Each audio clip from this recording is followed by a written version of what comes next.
Hello everyone, welcome back to our channel maths by Anil Singh Rajput. आज की इस वीडियो में मैं ज्योमेट्री के ऊपर छठा वीडियो लेकर आया हूं, जिसमें मैं समद्विबाहु त्रिभुज और समबाहु त्रिभुज के बारे में आपको पढ़ाऊंगा। आज हम isosceles triangle and equilateral triangle के बारे में पढ़ रहे होंगे और सबसे पहले मैं समद्विबाहु त्रिभुज के कॉन्सेप्ट बताऊंगा और उस पर आधारित कुछ सवाल करवाऊंगा। फिर मैं समबाहु त्रिभुज के ऊपर कुछ कॉन्सेप्ट बताऊंगा, फिर उस पर आधारित सवाल बताऊंगा।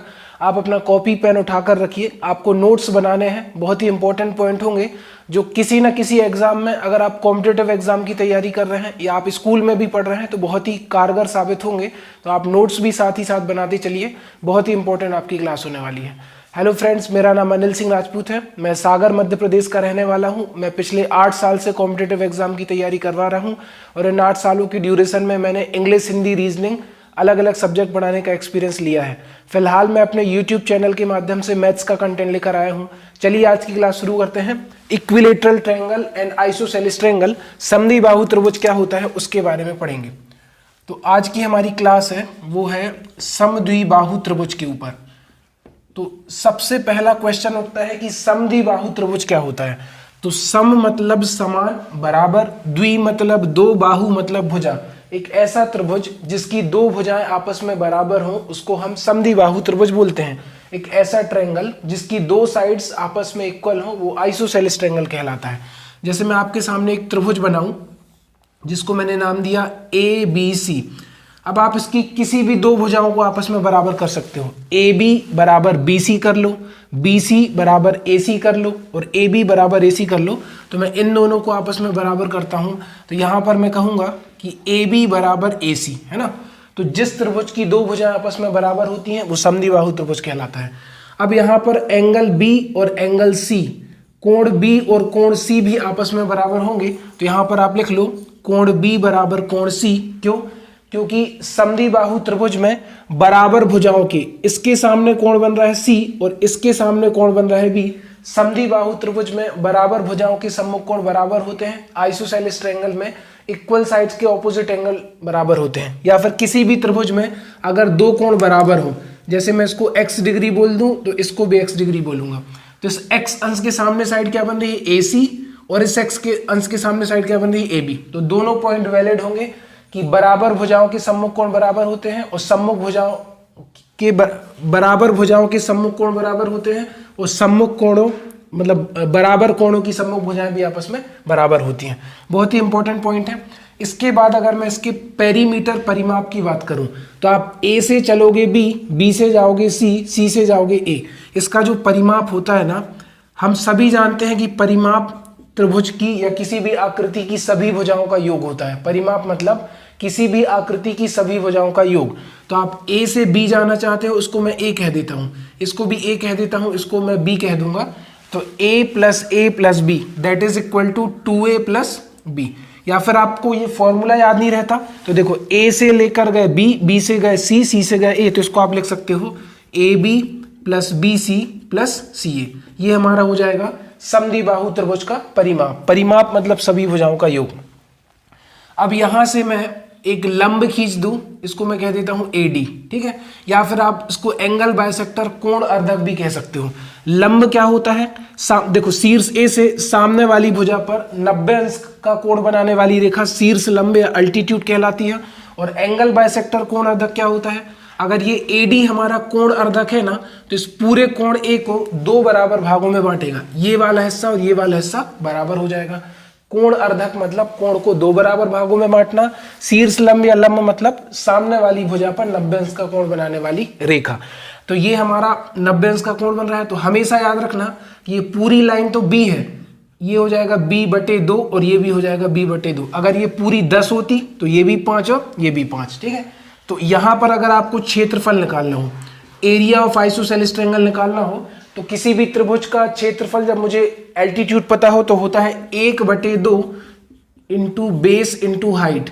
1/2 गुणित आधार गुणित ऊंचाई। और हम सभी जानते हैं कि सर इसका आधार BC है और ऊंचाई AD है, तो ये हो जाएगा 1/2 BC इंटू AD। तो आप इस फॉर्मूले को भी लगा सकते हो, लेकिन ये फॉर्मूला कुछ स्पेशल कंडीशंस में लगेगा, वो मैं आपको बताऊंगा कब लगेगा। फिलहाल आपको जो क्षेत्रफल का फॉर्मूला याद रखना है ना, तो समद्विबाहु त्रिभुज के क्षेत्रफल का फॉर्मूला होता है b/4 under root 4a² minus b square, है ना, b/4 करनी 4a वर्ग माइनस b वर्ग। इसमें जो a है वो हो जाएगी इक्वल साइड, इट मीन्स समान भुजाएं, है ना, और जो b है वो हो जाएगी असमान भुजाएं, है ना, असमान भुजा। ठीक है, तो इसमें जो a है वो बराबर भुजा हो जाएगी, b असमान भुजा हो जाएगी। अगर आपको इस समद्विबाहु त्रिभुज की ऊंचाई हाइट निकालनी हो तो ये हो जाता है 1/2 under root 4a² minus b square. इसी फॉर्मूले से मैंने इसको याद करा है।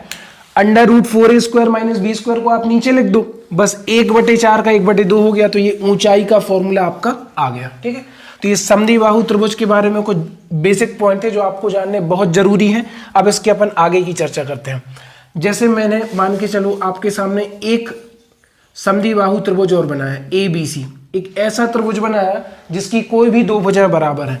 मैं AB को बराबर कह रहा हूं और मैं AC को भी बराबर कह रहा हूं। ठीक है, AB AC दोनों को बराबर कह रहा हूं, तो होगा क्या कि आपने क्या किया कि देखो इस AB का मध्य बिंदु मान लो आपने E लिया और AC का मध्य बिंदु मान लो आपने F लिया। ठीक है, मैं क्या कह रहा हूं, इस AB का मिड पॉइंट E लिया और AC का मिड पॉइंट F लिया और इसको आपस में मिला दो, B को F से मिला दो और C को E से मिला दो, तो ये दोनों BF बराबर CE आपस में इक्वल होते हैं। BF बराबर CE आपस में इक्वल होते हैं। कहने का मतलब क्या है, देखो ABC त्रिभुज में अगर दो भुजाएं बराबर है, AB और AC आपस में बराबर है, ये आपको दी हुई है। ठीक है, साथ ही साथ मैंने कहा जो E है वो AB का मध्य बिंदु है और जो F है वो AC का मध्य बिंदु है। अगर मिड पॉइंट है तो ये वाला हिस्सा इसके बराबर होगा और ये वाला हिस्सा इसके बराबर होगा। AF बराबर FC और AE बराबर BE। तो इसमें क्या होगा, ये जो BF है और ये CE है ये भी आपस में क्या होते हैं, इक्वल होते हैं। ये पॉइंट आपको याद रखना है, एग्जाम के रिगार्डिंग बहुत ही इंपॉर्टेंट है। ठीक है, बहुत ही इंपॉर्टेंट है। इसके बाद एक पॉइंट और रह जाता है तो वो भी हम डिस्कस कर लेते हैं। जैसे मैंने फिर से एक समद्विबाहु त्रिभुज बनाया जिसको मैंने कहा ABC। ठीक है, तो आप जानते हो कि सर यहाँ पर AB बराबर क्या है, AC, ये भुजा और ये भुजा बराबर। ठीक है, फिर यहाँ से A से मैंने एक बिंदु लिया D और AE खींचा। मैंने क्या खींचा, AD खींचा और AE खींचा। और यहाँ पर मैं क्या कह रहा हूँ, B से लेके E की दूरी और C से लेके D की दूरी भी बराबर है। BE बराबर CD है। ध्यान से सुनना तभी समझ में आएगा। मैंने एक समद्विबाहु त्रिभुज बनाया ABC, इसमें मैं कह रहा हूं AB बराबर AC, ये तो होता ही है। साथ ही साथ मैंने कहा मैंने AD खींचा और BE खींचा और मैं कह रहा हूं कि B से E की दूरी BE बराबर क्या है, CD। तो इस कंडीशन में हमारा ये जो AD है ना, शीर्ष A से खींची गई दोनों रेखाएं AD और AE भी आपस में इक्वल होंगे, AD और AE आपस में बराबर होंगे। आपको दोबारा समझना, अगर समझ में नहीं आया, ये एग्जाम के पॉइंट ऑफ व्यू से बहुत ही इंपॉर्टेंट पॉइंट है और मैं इसके अभी आपको कुछ क्वेश्चन भी करवा के सॉल्व करा के बता रहा हूं, बहुत ही इंपॉर्टेंट है। एक चीज और आप ध्यान से देखो, जैसे मैंने एक त्रिभुज बनाया, ठीक है, एक त्रिभुज बनाया, आप कहोगे सर ये तो समकोण त्रिभुज है, राइट एंगल ट्रायंगल है, मैं इसकी इस भुजा को भी A ले लेता हूं और इस भुजा को भी A ले लेता हूं। हम जानते हैं जिस त्रिभुज की दो भुजाएं आपस में बराबर हो वो समद्विबाहु त्रिभुज आइसोसेलेस ट्रायंगल कहलाता है। तो जब समकोण त्रिभुज में ऐसा होगा ना कि इसको भी मैं A कहूंगा, इसको भी मैं A कहूंगा, तो ऑटोमेटिकली आप इसको A√2 कह देना। क्या कह देना, A√2, A√2 ये हो जाएगा। ठीक है, तो ये हमारा कहलाएगा मेरे भाई समद्विबाहु समकोण त्रिभुज। समद्विबाहु समकोण त्रिभुज बहुत ही इंपॉर्टेंट है, ध्यान से देखो। इसको भी मैंने A कहा, इसका लंब भी A है, इसका आधार भी A है, तो इसका जो हाइपोटेनियस है वो A करनी 2 हो जाएगा। इट मींस ये वाला कोण भी 45 अंश होगा और ये वाला कोण भी 45 अंश होगा। इस 45 अंश के सामने की भुजा A, इस 45 अंश के सामने की भुजा A। और हम जानते हैं कि बराबर भुजाओं के सम्मुख कोण बराबर होते हैं या बराबर कोणों की सम्मुख भुजाएं बराबर होती हैं। आइसोसेलेस ट्रायंगल में इक्वल साइड्स के ऑपोजिट एंगल बराबर होते हैं और इक्वल एंगल की ऑपोजिट साइड भी बराबर होती हैं। तो A√2, जैसे एग्जाम में आपको लिखा है कि एक समद्विबाहु समकोण त्रिभुज है, ये 7 है, ये भी 7 है, तो ये ऑटोमेटिकली कितना हो जाएगा, 7 करनी 2। आपको याद रखना है, सारे point exam point of view से काफी इंपॉर्टेंट है, आपको याद रखना है। इसके बाद मैं इस पर आधारित कुछ क्वेश्चन आप लोगों से करवाता हूं। चलिए फ्रेंड्स, अब समद्विबाहु त्रिभुज के सवालों को डिस्कस कर लेते हैं। आपके सामने लिखा है त्रिभुज ABC में कोण A बराबर 90 अंश। तो आप एक ऐसा त्रिभुज बनाइए जिसका कोण A 90 अंश का हो। इसको कह दो A, B और C। ये वाला कोण मेरा कितने अंश का है? 90 अंश का। वो कह रहा है AB बराबर AC, AB बराबर AC, तो AB भी 4 है और AC भी 4 है, ठीक है। तो वो कह रहा है कि इसका क्षेत्रफल निकालो। 8 centimetre square, 16 centimetre square, 24 centimetre square, 8 करनी 2 सेंटीमीटर स्क्वायर। तो मैंने आपको बताया था कि जिस त्रिभुज की दो भुजाएं आपस में बराबर हैं तो वो समद्विबाहु तो होगा, आइसोसेलेस होगा, लेकिन ये समकोण भी है तो ये होगा समद्विबाहु समकोण त्रिभुज। और अगर ये भुजा 4 है और ये भुजा 4 है तो ये ऑटोमेटिकली 4 करनी 2 हो जाएगी। अभी मैंने जस्ट पहले बताया था। लेकिन अगर आपको क्षेत्रफल निकालना हो ना, और किसी भी त्रिभुज के क्षेत्रफल में आपको आधार पता हो और ऊंचाई पता हो, आधार और लंब पता हो, तो क्षेत्रफल निकाला जा सकता है। ये होता है 1/2 गुणित आधार गुणित ऊंचाई। समकोण त्रिभुज का क्षेत्रफल हमेशा होता है आधार गुणित ऊंचाई। तो ये 4 है और ये भी 4 है, तो आप करो 1/2 गुणित 4 गुणित 4, 2 1 is 2, 2 2 are 4, 4 दूनी 8, तो 8 सेंटीमीटर स्क्वायर इस सवाल का हमारा उत्तर आ गया, ठीक है। ये वाला क्वेश्चन देखो, समद्विबाहु त्रिभुज की भुजाएं 15 सेंटीमीटर एवं 22 सेंटीमीटर है। भुजा 15 दे दी और 22 दे दी। तो अगर आप समकोण समद्विबाहु त्रिभुज बनाओगे ना, तो अगर मैंने इसको 15 कह दिया तो मैं इसको भी 15 कह सकता हूं। कोई भी दो भुजाएं आपस में बराबर होती हैं, और इसको मैं 22 कह दूंगा। तो 15 और 15 30, 30 और 20 50, 50 और 2 52 आ गया। दूसरी कंडीशन में मैं क्या कर सकता हूं, इसको 22 कह दूं, इसको 22 कह दूं और इसको 15 कह दूं। तो 22 और 22 44, 44 और 10 54, 54 और 5 59। तो इसका परिमाप 52 भी हो सकता है, 59 भी हो सकता है, क्योंकि क्वेश्चन में ये मेंशन नहीं है कि बराबर भुजा कौन सी है। तो मैंने एक बार 15 को बराबर कर दिया, एक बार 22 को बराबर कर दिया। ये वाला क्वेश्चन देखो, त्रिभुज ABC में AB बराबर AC। अगर दो भुजाएं बराबर हैं तो समद्विबाहु त्रिभुज है। तो आप कहोगे सर ABC मेरा समद्विबाहु त्रिभुज है, इसमें AB बराबर AC है। इस वाली भुजा को इसके बराबर कर दिया, ये भी 17 है, ये भी 17 है। BC बराबर 30 है, ये पूरा हमारा कितना है? 30 सेंटीमीटर है। तो अगर मैं समद्विबाहु त्रिभुज में स्पेशली बता रहा हूं कि अगर शीर्ष A से मैं लंब खींचूंगा ना, तो सामने वाली भुजा 2 बराबर भागों में बढ़ जाती है। ये इंपॉर्टेंट पॉइंट है समद्विबाहु त्रिभुज में, आपको याद रखना है कि अगर टोटल 30 है ना, तो ये भी 15 बचेगा और ये भी 15 बचेगा। समद्विबाहु त्रिभुज में शीर्ष A से लंब खींचने पर वो आधार को 2 बराबर भागों में बांटता है। तो ये 15 और ये 15।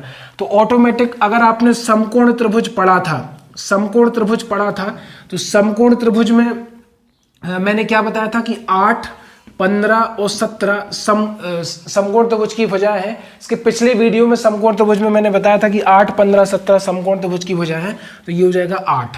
तो अब अगर आपको इसका क्षेत्रफल निकालना है ना, तो क्षेत्रफल होता है 1/2 गुणित आधार गुणित ऊंचाई। 1/2 गुणित आधार गुणित ऊंचाई। तो आधार आपका 30 है, ऊंचाई 8 है, तो हो जाएगा 1/2 गुणित 30 गुणित 8, और 30 के आधे 15, 15 8 कितना हो गया? 120 सेंटीमीटर स्क्वायर इसका एरिया आ गया। इसकी ऊंचाई निकालनी है, तो ऊंचाई तो समकोण त्रिभुज से पता चल गई ना, तो इसकी ऊंचाई हो गई मेरे भाई 8 सेंटीमीटर, 8 सेंटीमीटर। अगर आपको ये समकोण त्रिभुज वाला फंडा पता है तो आपको फॉर्मूला नहीं लगाना पड़ रहा। अदरवाइज क्षेत्रफल का सूत्र होता है 1b/4 √4a² - b², और ऊंचाई का सूत्र होता है 1/2 √4a² - b²। आप ऊपर वाले क्षेत्रफल में रख के सॉल्व करोगे ना, तब भी 120 आएगा, ऊंचाई वाले में रखोगे तब भी 8 आएगा। इसमें आपको क्या करना पड़ेगा, A है बराबर भुजा, तो A की जगह रखना पड़ेगा 17 और B की जगह रखना पड़ेगा 30। तो ये आपके लिए होमवर्क कहलाया। लेकिन अगर आपको एग्जाम में टाइम बचाना है तो आपको ये फंडे याद रखने पड़ेंगे कि समकोण त्रिभुज की वजह इसमें लग जाती है, क्योंकि जब यहाँ पर 90 अंश का कोण बन रहा है ना, तो ये भी समकोण बनेगा, ये भी समकोण बनेगा, 2 समकोण बनेंगे, दोनों को मिला दो तो समद्विबाहु त्रिभुज बन जाता है। ये बात आपको याद रखनी है। अदरवाइज फॉर्मूले से भी आप कर देखिए, ये आपका होमवर्क है, तब भी आंसर आ जाएगा। लास्ट वाला क्वेश्चन देखिए, समद्विबाहु त्रिभुज की बराबर भुजाएं 17 सेंटीमीटर एवं अन्य 30 सेंटीमीटर है, ठीक है। तो आपने एक समद्विबाहु त्रिभुज बनाया, ठीक है, इसको आपने 17 कहा और इसको 17 कहा, क्योंकि क्वेश्चन में लिखा है कि बराबर भुजाएं 17 सेंटीमीटर है। तो तीसरी भुजा ऑटोमेटिकली कितनी हो जाएगी? 30 हो जाएगी। अब इसका मुझे परिमाप निकालना है, तो 17 दूनी 34, 34 और 30 64 इसका आंसर हो जाएगा। क्योंकि इसमें बराबर हो जाए 17 दे दी हैं। पिछले क्वेश्चन में ये मेंशन नहीं था कि इक्वल साइड कौन से हैं। आई होप आपको ये वीडियो पसंद आया होगा। अगर आपको ये वीडियो पसंद आया है तो आप दूसरे लोगों तक सब शेयर करिए, और अगर आप मेरे चैनल पर नए व्यूअर्स हैं तो चैनल को सब्सक्राइब करिए, और अगर आप कोई भी है आपने चैनल को सब्सक्राइब नहीं किया है तो चैनल को सब्सक्राइब करिए। इस तरह की और भी वीडियोस मैं आपके सामने लेकर आऊँगा, और मैं अपने चैनल के डिस्क्रिप्शन में टेलीग्राम चैनल की लिंक शेयर कर दूंगा, तो आप मेरे टेलीग्राम चैनल से जुड़ सकते हैं। और मैंने इसके पहले एक प्लेलिस्ट और बना रखी है नंबर सिस्टम पे, तो जो मैथ्स में वीक होते हैं, जो मैथ्स में जिनके कॉन्सेप्ट वीक होते हैं, उनके लिए वो वीडियो बहुत ही कारगर साबित होंगे, तो आप उनको भी देखिए। और आज की क्लास को हम इतना ही रखते हैं। थैंक यू सो मच, धन्यवाद।